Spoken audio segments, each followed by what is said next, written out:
Olá, boa tarde. Estamos iniciando mais um Painel Regional, o seu tradicional programa de debates, sempre aqui ao vivo pela Santa Cecília TV, 13 horas e 30 minutos, sempre de segunda a sexta-feira. Você assiste também pelo Santa Portal, o portal digital da Santa Cecília TV, e depois revê o programa à noite, às 20 horas, é reprisado aqui na emissora, para que você tenha informação, opinião e comentário com conteúdo, sempre com a presença de convidados especiais e comentaristas que levam a você o que de mais importante está ocorrendo na região, no estado e em todo o país. Hoje recebendo aqui com muita honra o advogado Armando de Matos Júnior, aqui à minha esquerda, e também aqui à esquerda, ao lado do Armando, o jornalista, editor do Jornal da Orla, o Marcos Santana. Estamos aguardando aqui o professor Cassione, já deve estar chegando aqui, já deve estar subindo aqui para os estúdios da Santa Cecília TV, para que tenhamos aqui hoje esse debate com a participação destes convidados especiais. E você também, mais do que especial, você também integra a bancada do painel regional. Daqui a pouquinho a Jéssica Souza fala como você interage aqui com a equipe do painel regional. E vamos aos jornais parceiros, como o Diário do Litoral, que tem como manchete hoje: Ministério Público Federal pede a anulação de concessão de linhas férreas no Porto. Está aqui o Diário do Litoral, que eu passo aqui uma edição para o Armando e outra, peço que ele repasse ali para o Marcos Santana.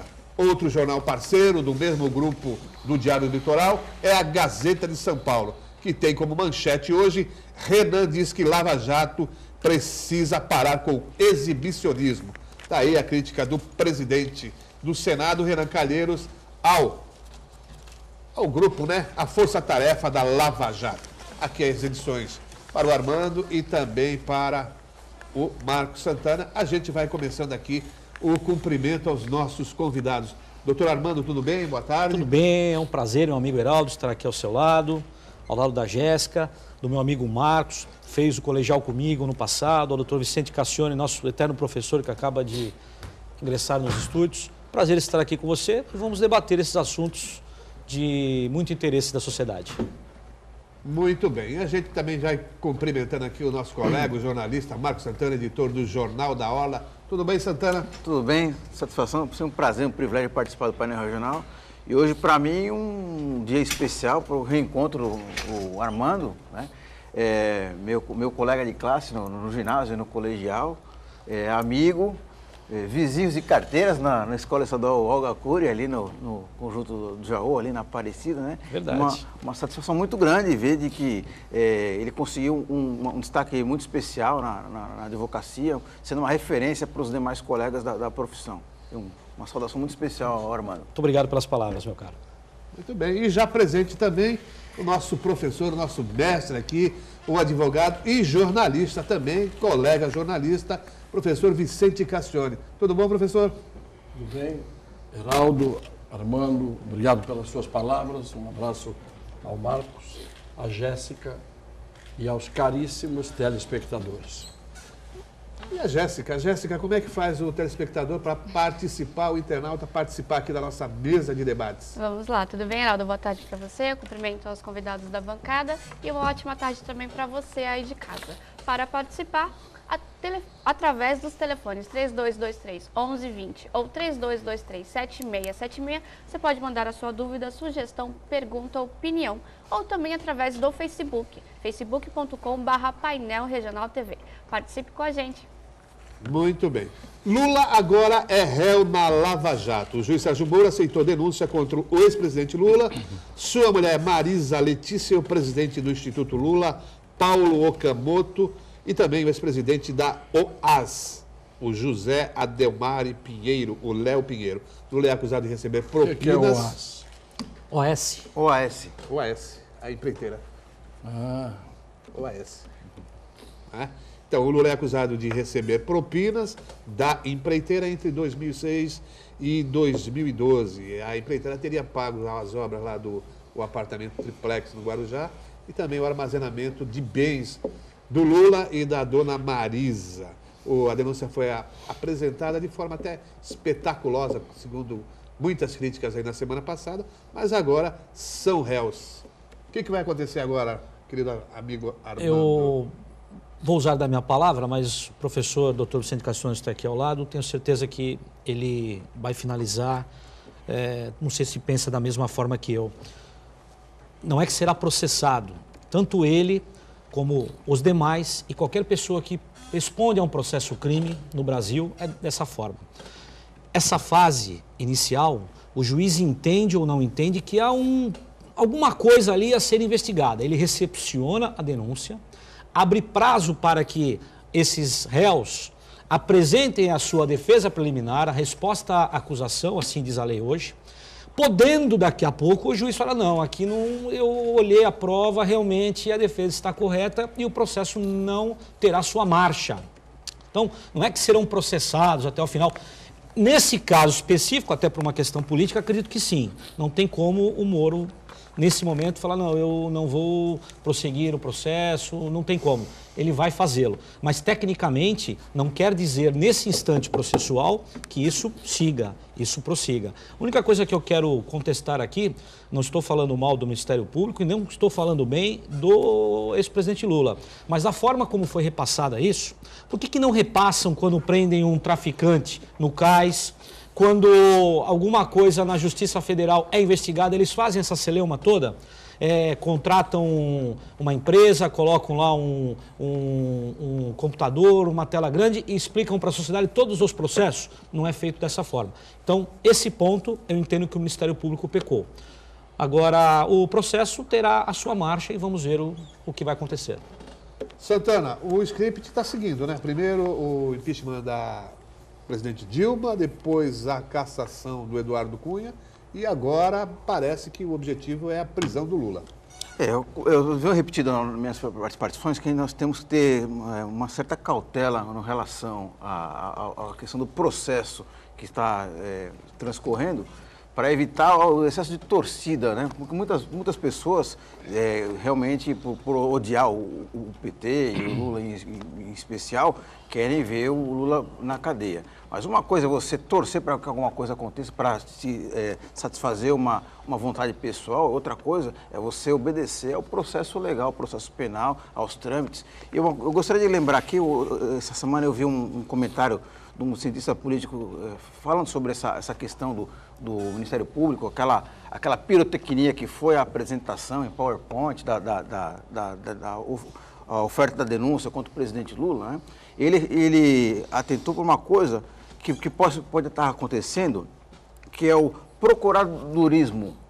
Ele fez uma alusão ao que aconteceu na primeira metade do século XX com relação ao tenentismo, que os tenentes, né, um grupo de oficiais do Exército Brasileiro se aproveitando do clima de tensão que existia no país, uma grande instabilidade, várias denúncias de corrupção, e os tenentes se levantaram naquela época, né, por motivos corretos, mas procedimentos equivocados, que acabaram redundando depois, mais uma vez, mais para frente, na Revolução de 64, que, mais uma vez, em nome de razões corretas, instituíram no país a arbitrariedade, a violação de uma série de direitos constitucionais e durante muito tempo o Brasil sofreu um processo muito celeumático, muito dramático nas suas instituições, que muito recentemente que conseguimos recuperar o fortalecimento dessas instituições. Então é um momento de ter muita cautela e evitar essa espetacularização do processo penal. Muito bem. Professor Cassione, muita gente se pergunta hoje qual é, afinal de contas, a acusação contra o Lula e os demais acusados nesse processo. Bem, eu não vi o processo, apenas conheço o teor da denúncia segundo o que a imprensa divulgou. O que eu estranhei é que ele é acusado de corrupção ativa e passiva e acusado de lavagem de dinheiro, não tenha sido também acusado de formação de quadrilha. Porque normalmente todos os que foram acusados por esses crimes que eu falei antes, acabaram entrando na tal formação de quadrilha. Formação de quadrilha você só tem quando são vários os criminosos. Não existe uma quadrilha de um, nem uma quadrilha de dois. Então, se ele estaria envolvido nesses crimes de corrupção ativa, passiva e lavagem de dinheiro, ao lado de outros corréus, não ter sido denunciado por formação de quadrilha me chamou a atenção. Quanto a ele ter virado réu, virou réu e vai ser réu até o final do processo. Porque, embora o Armando tenha dito que há ainda a possibilidade, com a defesa prévia, chamada defesa preliminar, defesa prévia, que o réu, no momento em que o juiz recebe a denúncia, manda o réu apresentar uma defesa no prazo de 10 dias, essa defesa, na verdade, na prática, tem sido uma verdadeira balela, uma conversa mole, um artigo de lei praticamente inútil. Por que que é inútil? Porque quando o Ministério Público oferece uma denúncia, tem que ter minimamente indícios suficientes de que o crime existiu e de que a autoria é daquela pessoa que está sendo acusada. Muito bem. Quando é que o indivíduo apresenta a defesa? 10 dias depois de tomar conhecimento de que o juiz recebeu a denúncia e mandou avisá-lo. Aí ele tem 10 dias para apresentar a defesa. Essa defesa serve, segundo a lei, e eu ri, porque eu estou falando que isso é uma balela, serve para que o juiz absolva o réu sumariamente. Prestem atenção nisso. Absolva o réu sumariamente, não tem processo. Eu li a defesa e eu, juiz, absolvi o réu aqui, no comecinho do processo.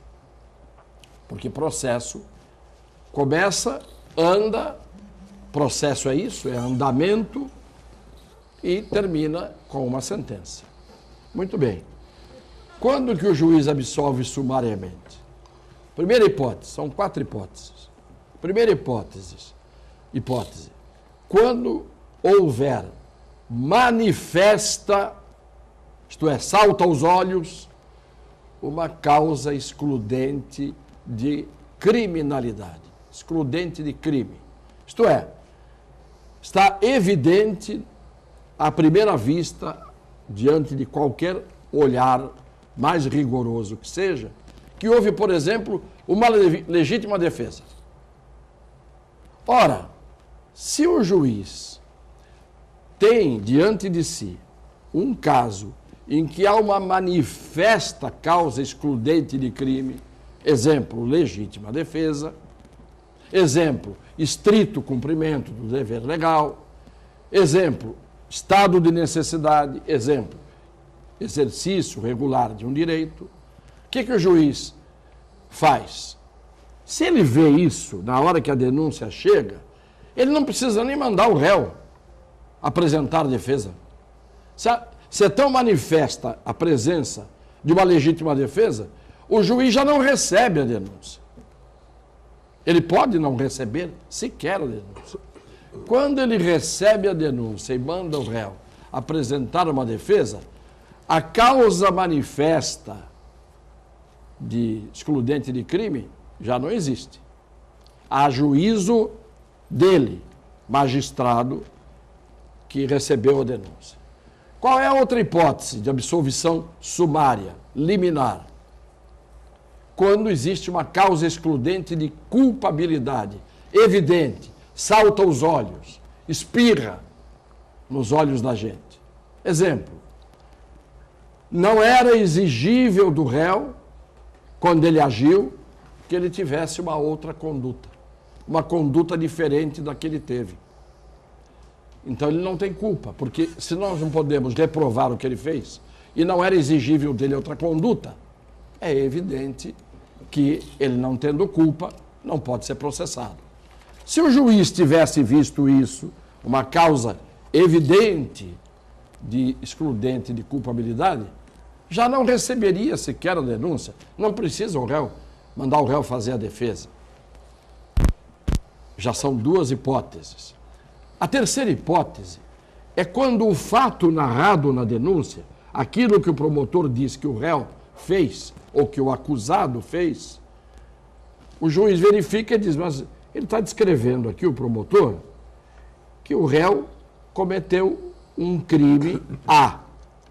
Mas isso que ele fez não é crime, nem A, nem B, nem C. Não é pura e simplesmente crime nenhum. O fato narrado na denúncia não constitui, perante a lei, crime.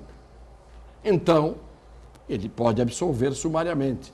Mas se ele pode absolver sumariamente, porque é tão evidente isto, ele já pode não receber a denúncia. De tal forma que, recebida a denúncia, só o advogado idiota oferece defesa prévia. Quando um cliente meu recebe uma acusação, me apresenta a acusação e eu tenho que apresentar a defesa, como não existe praticamente nunca causa evidente de legítima defesa, causa evidente de ausência de culpa, o fato narrado dificilmente será um fato, porque o promotor tem que ser um débil mental para dizer, por exemplo, que o sujeito que deu uma cuspida para cima no meio da rua cometeu um crime. Não existe na lei esse crime de cuspir para cima. Então, se um promotor escrever isso, o promotor vai para o hospício e o juiz, evidentemente, absolve sumariamente. Então, que o réu e a Marisa e companhia bela vão todos responder esse processo com defesa ou sem defesa oferecida, vão. Agora, acho que de tanto que cavocaram, de tanto que meteram a lente, a lupa, o microscópio, nessa investigação toda da Lava Jato, eu pensei que iam encontrar alguma coisa a mais contra o Lula do que esta história já velha do sítio, do triplex e tem mais uma. Armazenagem e a armazenagem das tralhas que ele tinha recebido como presidente. E aí vem uma outra discussão. Saber se quando o presidente da República recebe um presente, quando ele faz uma viagem ao exterior, e o Obama dá a ele um relógio, se esse relógio ele tem que pendurar na parede do Palácio do Planalto, para ficar lá à disposição de quem quiser olhar. O presente, muitas vezes, é pessoal. Muitas vezes o presente é pessoal. Muitas vezes não. Muitas vezes se é entregue ao Brasil um presente dado por um chefe de Estado, que é algo que tem que ir para um museu, por exemplo. O presidente vai ao Egito e o Egito dá de presente ao presidente do Brasil uma múmia de 4.000 anos. É evidente que não é um presente pessoal. Então essa múmia de 4.000 anos vai para o museu, desses museus que existem no Brasil. Eu estou falando de múmias embalsamadas. Mas tinha um faqueiro lá do tempo da Revolução ainda. Não estou falando das múmias que a gente conhece no exercício do poder público, que estão andando e estão vivas. Então é isso. Eu já me cansei dessa coisa. Para mim é muito mais importante o que tentaram fazer com essa votação mandrake. Agora, nós vamos falar sobre isso. Então isso me causou muito mais impressão. E o outro fato que não é objeto da pauta, eu tenho certeza, é eu ter visto algo que não me espanta. Não é? Foi feita uma pesquisa em que 7% dos brasileiros, 7% dos brasileiros, isto é, de cada 100 brasileiros, apenas 7 confiam no seu semelhante. Para mim não é novidade. Nós vivemos numa sociedade mesmo em que ninguém confia em ninguém. E isso não é à toa. Não é que 7% não confiam nos deputados ou nos políticos. Não confio no seu vizinho, de cima, de baixo ou do lado no apartamento. 7% dos brasileiros não confiam nos outros. Então, isto mostra em que país nós vivemos. Falei demais. Daqui para frente, se você quiser me deixar calado, eu ficarei com a boca fechada. Heraldo, só para a gente arrematar esse assunto rapidamente, o que me chama a atenção é essa implicância seletiva com o presidente Lula, porque eu não quero defender o presidente Lula, porque eu acho que tem vários aspectos aí que ele precisa realmente se explicar com relação à armazenagem desse acervo aí que lhe foi confiado à guarda, que uma empresa privada que tinha negócio com o governo durante a gestão dele, que acabou pagando. As palestras com caixa milionário, eu acho que ele tem que explicar, porque inexplicavelmente depois o passo dele deixou de valer, né? Uma série de coisas ele precisa explicar, mas eu acho que o que a gente precisa ficar muito claro é essa indignação seletiva, essa implicância seletiva, que, por exemplo, Fernando Henrique Cardoso ficou 8 anos no governo e ninguém questionou quantos presentes ele levou, para onde ele levou. Outra coisa também, o Fernando Henrique Cardoso, acho que pouco a pouco a gente sabe, ele além de ter um apartamento em Paris, na Avenida Foch, que ele utilizava, que era de um amigo dele também, depois que ele deixou a presidência, ele foi morar em Paris, na casa de um compadre lá, uma pessoa que tinha negócios com o governo federal. Isso aí ninguém questiona. Outra coisa também, o atual apartamento onde o Fernando Henrique mora, em Higienópolis, ele comprou por R$1 milhão, sendo que o valor de mercado é 5 milhões de reais. E quem vendeu justamente é uma pessoa que está envolvida com o escândalo do trem-salão Tucano e no governo do Estado. Quer dizer, então eu acho que as pessoas, são coisas que precisam ser ditas, precisam ser investigadas e que não pode ter essa indignação seletiva. Muito bem, a gente vai fazer um pequeno intervalo e a gente volta daqui a pouquinho. Muito bem, já de retorno aqui para o segundo bloco do painel regional e fracassada a tentativa de aprovar um projeto anistiando parlamentares envolvidos em processos de Caixa 2 em campanhas eleitorais, agora ninguém sabe como a proposta foi colocada na pauta de votação da segunda-feira. Nem o Beto Mansur, que é o primeiro secretário da mesa, mas estava presidindo a sessão, nem muito menos o Valdir Maranhão, que é o vice-presidente, estava na casa, mas não assumiu. O Rodrigo Maia, o presidente da Câmara, estava interinamente como presidente da República, nem também os vices, os líderes, aliás, dos partidos, o Baleia Rossi, do PMDB, o Rogério Rosso, do PSD, quer dizer, ninguém sabe, nem mesmo aquele que foi guindado lá para fazer o substitutivo, porque, na verdade, o Caixa 2 não é crime, não é isso? Na verdade, o que se pretende punir é a propina, né? Quer dizer, aquele pedido de vantagem ilícita em forma de recurso para a campanha eleitoral. eleitoral. Caixa 2 é crime eleitoral.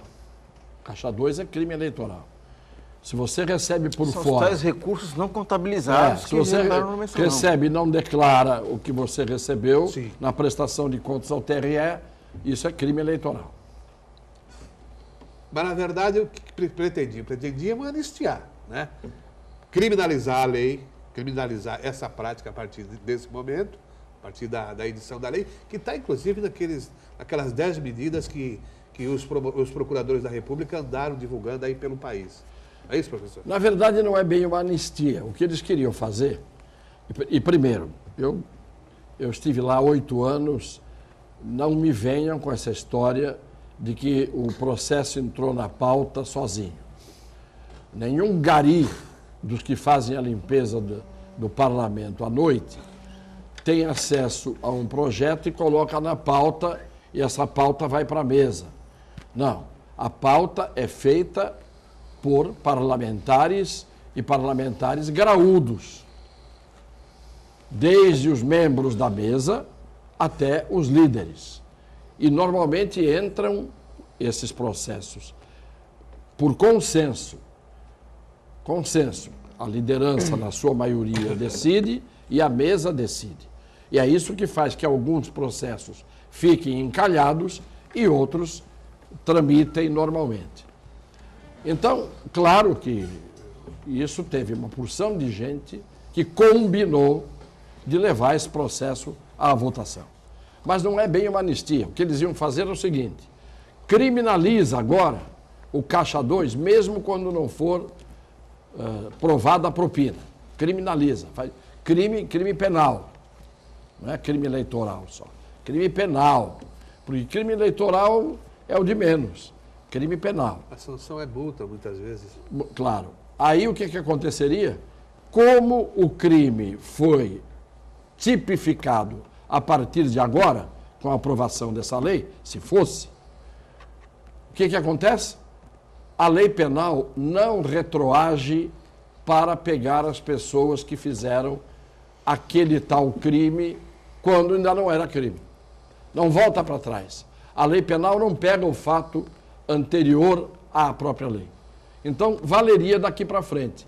Quem daqui para frente, ou com propina ou sem propina, cometesse o tal crime, ele estaria praticamente livre de ser processado, porque a lei penal não retroage in pejus, isto é, para pior, em desfavor do réu.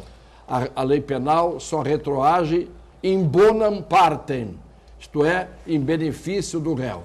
Se a lei nova, por exemplo, diz que um crime que era punido com 20 anos de reclusão passa a ser punido com 2, o sujeito que foi condenado pela lei antiga nos 20 anos passa a ter direito a cumprir só a pena de 2, que é o máximo que a lei nova o favorece. Ao contrário, se a lei nova diz não é mais a pena de 2 anos, mas apenas são 20 anos, mas o crime foi feito antes da lei, não pode atingir aqueles que estavam no tempo em que a pena era 20.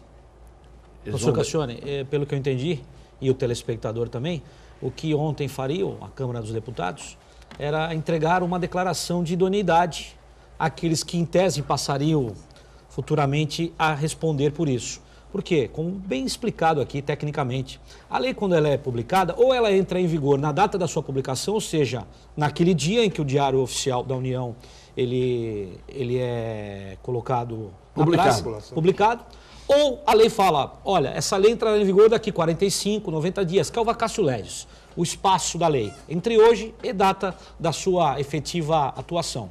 Nesse caso, aqueles que em tese poderiam, daqui para frente, serem chamados a responder, teriam uma declaração de idoneidade. Falariam, olha, eu não posso responder esse crime. Por que você não pode responder? Porque foi tipificado a partir daquele dia. Aquele dia publicou no Diário Oficial, foi inserido no Código Penal, através de uma lei extravagante.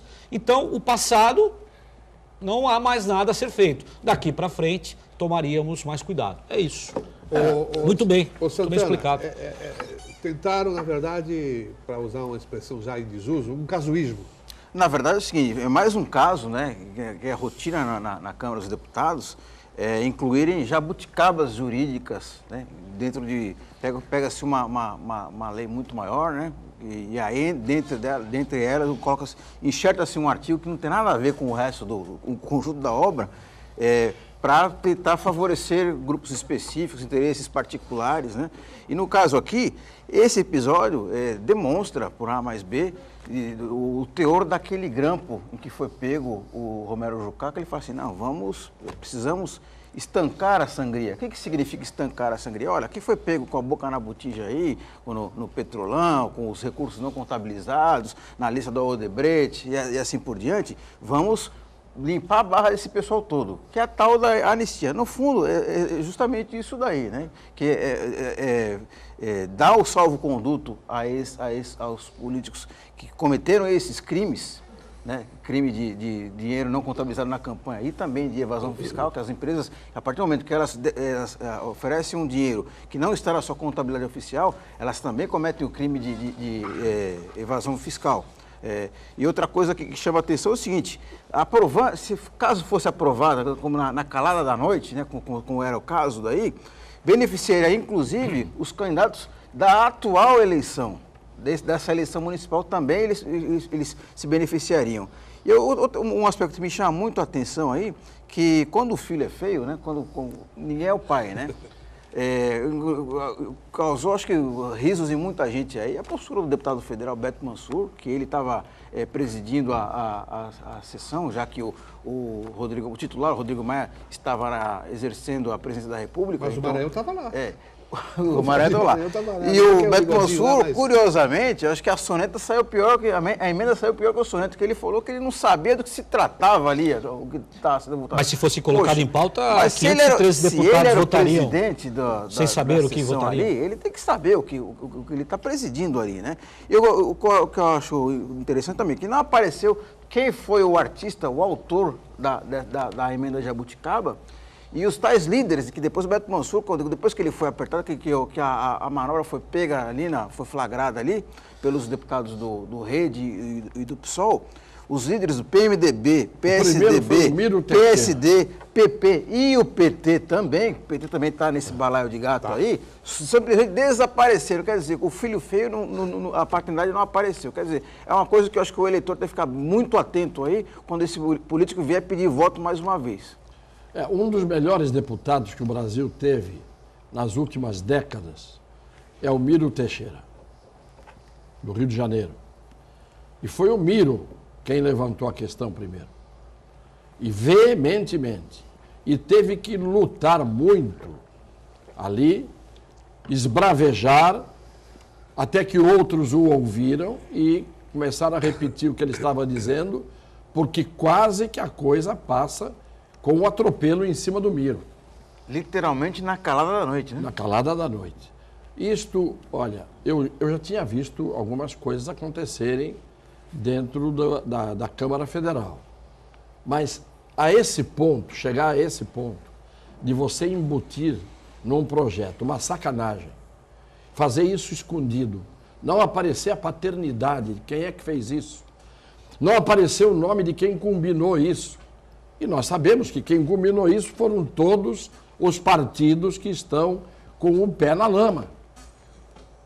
Todos. Do PSDB ao PT. Todos. Se diga. Claro, porque cada um tem o seu pezinho na lama. Então, chegou a um ponto realmente que a Câmara Federal tinha que ser, nunca vou dizer isso, fechada. Não, isso eu não vou dizer. Mas eu quero só dizer uma coisa, nem no tempo da ditadura de 1964, aí fizeram a Constituição em 67, depois fizeram outra em 69, que foi vigorando até a Constituinte. Nunca no tempo da ditadura eu vi tanto desrespeito à lei, à Constituição. Nunca vi tanto o judiciário fazer poucas vergonhas como tem feito. Eu nunca vi isso. Volto a dizer, eu vivi no tempo da ditadura, defendi preso político. Né? Fui lá no DOI-CODE uma vez, era o Romeu Tuma, era o delegado, para soltar um preso, quase que fiquei eu lá dentro. Né? Então, a gente via... Mas a regra do jogo era aberta. Não tem habeas corpus. Bom, então você sabe que não tem habeas corpus. Não pode fazer isso. Tem uma lei de imprensa que tem tais e tais e tais regras. Você sabia. Eles não saíam dessas regras. Pelo menos cumpriam essas regras tortas. Hoje você tem regras bonitas, você tem direitos garantidos, você tem uma Constituição cidadã e os camaradas fazem o que querem de sacanagem em cima da Constituição, do direito, das leis. E isso são os três poderes. Os três poderes. Não há ninguém que se salve. Basta dizer que os ministros do Supremo estão se trombando atualmente em críticas recíprocas, um acusando o outro, não é como fez agora recentemente o Gilmar Mendes. A própria Carmen Lúcia, que já veio com aquela discurso de moralidade, de austeridade, agora ela já está começando, não, vamos ver os pais, aí vamos ouvir os juízes, para ver se realmente é necessário o aumento de 42%. Quer dizer, enquanto isso aí, o pobre mortal brasileiro vê isso aí e bate palma, né? Discurso de posse tinha que ser gravado e valer para os primeiros, segundos e terceiros atos depois do discurso de posse. Dependendo do que for feito, fora daquela ética e daquela moralidade que está no discurso de posse, perde o cargo. Impeachment do presidente do Supremo. Entendeu? Porque não adianta fazer um discurso bonito no dia, fazer o melhor penteado, que parecia até um abajur que ela tinha na cabeça naquele dia, maquiagem, penteado, fez um discurso muito bonito, todo mundo falou, essa é a Carmen Lúcia. E já ela está cedendo à pressão dos seus compatriotas, não é? Corporativismo. Da sua confraria. Então, eu vou te dizer uma coisa, eu estou entre os 7% dos brasileiros, está entendendo? Que não confiam no seu semelhante. Principalmente quando o semelhante é ministro do Supremo, ocupa cargos de gestão no poder público e assim por diante. Está difícil confiar. O ministro da Justiça, professor Cassiano, está cotado aí para assumir uma vaga lá no Supremo. O Lewandowski deve ser guindado aí a embaixador. E o Alexandre iria até para evitar ser candidato à presidência da República, não fazer frente ao padrinho político dele, o Geraldo Alckmin. Sim, mas o sonho dele era esse. A escalada dele, do Alexandre de Moraes, era essa mesmo. É o sonho de ir para o Supremo Tribunal Federal. Vai ser mais um que desgraçadamente vai entortar a Constituição e as leis brasileiras. Vamos fazer mais um intervalo, a gente já retorna para o terceiro e último bloco aqui do Painel Regional. Olá, já de retorno aqui para o terceiro e último bloco e a gente já vai direto ali com a Jéssica sobre a participação dos telespectadores. Vamos lá. O Manuel Loyola, do Embaré. Cassione, gostaria de saber se você achou convincente o depoimento do ex-presidente Lula e se o senhor se comoveu. Olha, eu me comovo hoje com coisas mais importantes. Eu me comovo, por exemplo, com os meus netos, eu me comovo com os meus cãezinhos, com aquele olhar de anjo que eles têm. Eu me comovo quando eu vejo aqui os câmeras não fazendo nada. Como? Estão aqui, dando brilho. Pois é, nada de mal, eu ia dizer. Ah, bom. São excelentes pessoas. Agora, eu não tenho motivo nenhum para me comover com as lágrimas do presidente Lula. Nenhum motivo. Ele se está chorando de verdade, tem razões para isso. Como eu não estou prestando atenção no que ele diz, porque ele me enganou muita gente. Não é? Mas não foi só ele que me enganou, não. Eu já venho de enganos anteriores. Minhas desilusões são já remidas. Eu sou sócio remido da desilusão. Vou pagar mais taxa. Vem lá de trás. Não é? Por isso, eu não me comovi, de jeito nenhum. E também, o réu fala o que quer, ele tem o direito de dizer a verdade e tem o direito de dizer mentira. O réu não é obrigado a fazer prova contra ele mesmo. Então, o que ele falou está falado. Mas, infelizmente, eu tenho que dizer, não está escutado. Eu não prestei atenção. Segundo Santana, não vale um pão com ovo. Foi o que ele disse aqui no último programa. Né? Jéssica. Vamos lá agora para o Marcos Santana. O Paulo Henrique Farias quer saber qual o índice de renovação na Câmara Municipal de Santos que você prevê para essas eleições. Olha, essa eleição vai ser meio especial, na eleição para vereadores.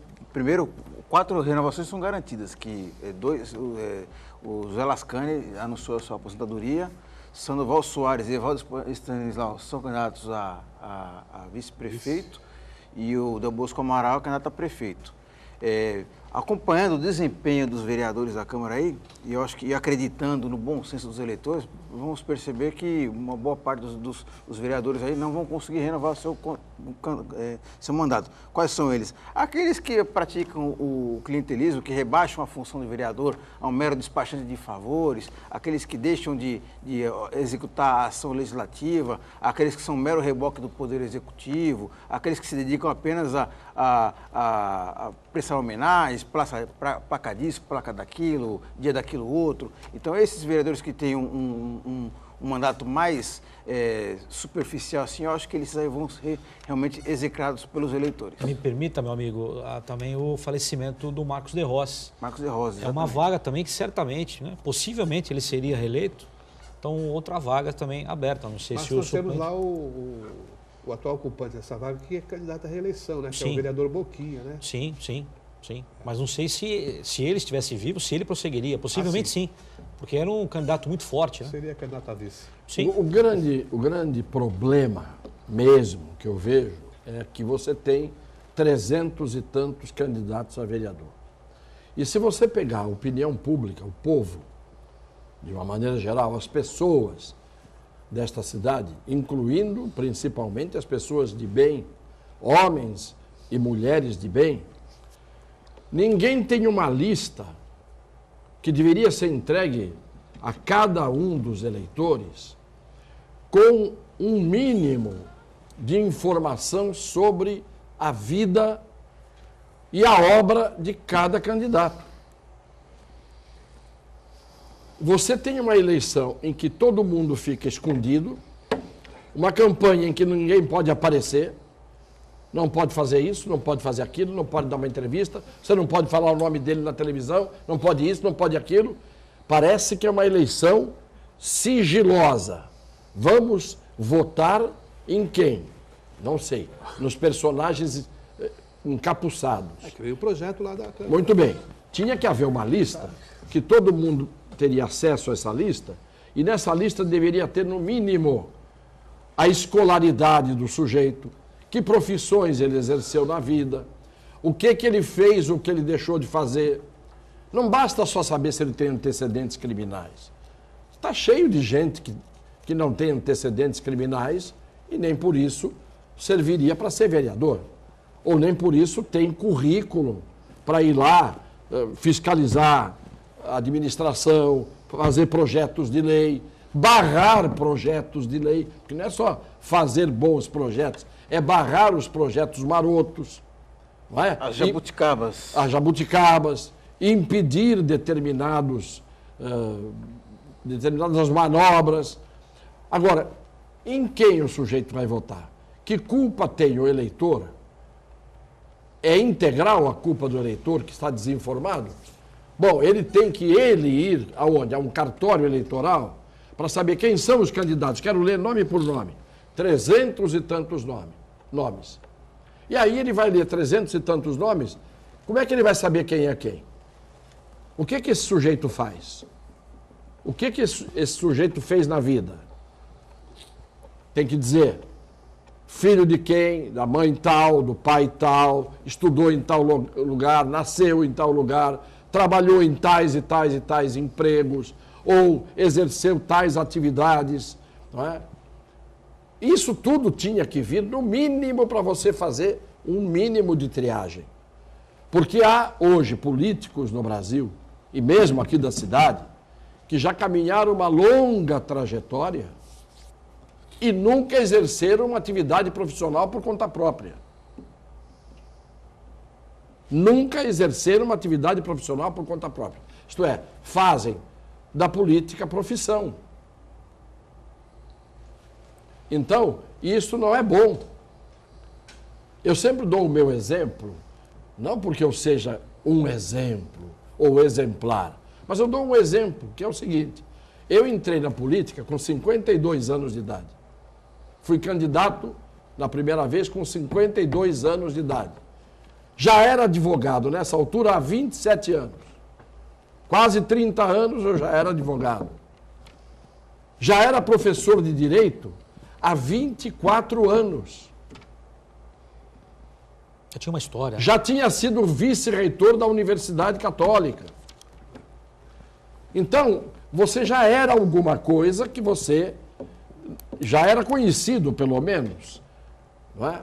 Não por crimes, não por escândalos, mas por uma vida normal como a de qualquer um dos senhores e das senhoras, que cumprem o seu dever heroicamente todos os dias trabalhando.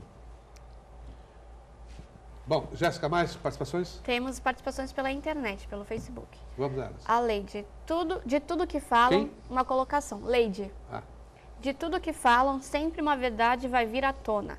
Mas para mim, o pior é um presidente sem cultura e ainda fazendo palestras. Sinceramente, essas coisas entristecem a todos nós. Estamos cada vez mais à procura de diplomas e educação. O Brasil tem que mudar. Olha, A lei elegeram o chamada- Tiririca, né? Elegeram o Tiririca. Pois é, mas você vê que coisa, Armando. O Tiririca, Não falta uma sessão, né? a imprensa brasileira não teve a idoneidade de, depois de 4 anos, admitir que o Tiririca não fez lá dentro um ato daqueles que todo mundo esperava, de palhaçada, de mediocridade, que fosse um ausente, que fosse Foi o mais participar assíduo, né? de escândalo. Foi o mais assíduo. Foi o mais parece que- assíduo. Foi o mais assíduo deputado, menos faltoso, portanto, e apresentou alguns projetos de lei, tem gente que não apresenta nenhum, e não deu nenhum vexame, como outros deram, e nem sujou o seu nome, como outros sujaram. Claro que não é o ideal eleger o Tiririca, e a gente tem que dizer aqui que o Tiririca não fez a porcaria que todo mundo esperava que ele ia fazer. O duro é você esperar de alguns coisas boas, e esses sim fizeram as porcarias. Agora, a Leide tem toda a razão. Não há possibilidade de um povo evoluir economicamente, socialmente, seja do jeito que seja, eticamente, sem educação. Não é sem estudo e sem ensino. Ensinar ciências, físicas, matemática, química, biologia, você pode ensinar. Não é isso. Educar é outra coisa. Ensinar é uma coisa, educar é outra. No Brasil nem se educa, nem se ensina. Eu volto a dizer e dou sempre o mesmo exemplo. Subir no elevador, pelo elevador aqui, nós estamos no 7º andar do edifício, subir no elevador, na hora de entrar no elevador, os estudantes de fisioterapia, de odontologia, todos de branco, entraram, não disseram, eu entrei primeiro, já estava no elevador, entraram, não são capazes de dizer um bom dia. Aí eu disse, falei para uma menina, escuta, se você agora tivesse um problema, caísse duro aqui, se sentindo mal, eu não teria obrigação de socorrer você. Sabe por quê? Porque eu não existo.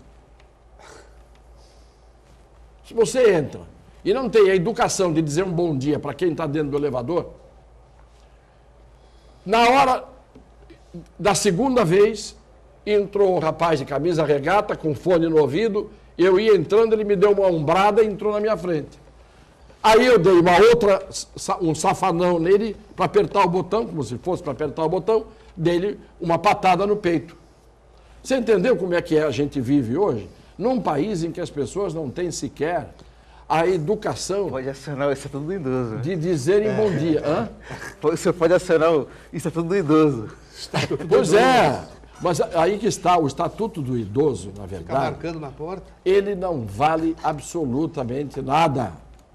Por quê? Porque ninguém respeita nem a mulher grávida, nem a pessoa deficiente, nem o idoso, nem coisa nenhuma.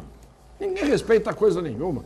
O Brasil hoje é feito de egocentrismo total.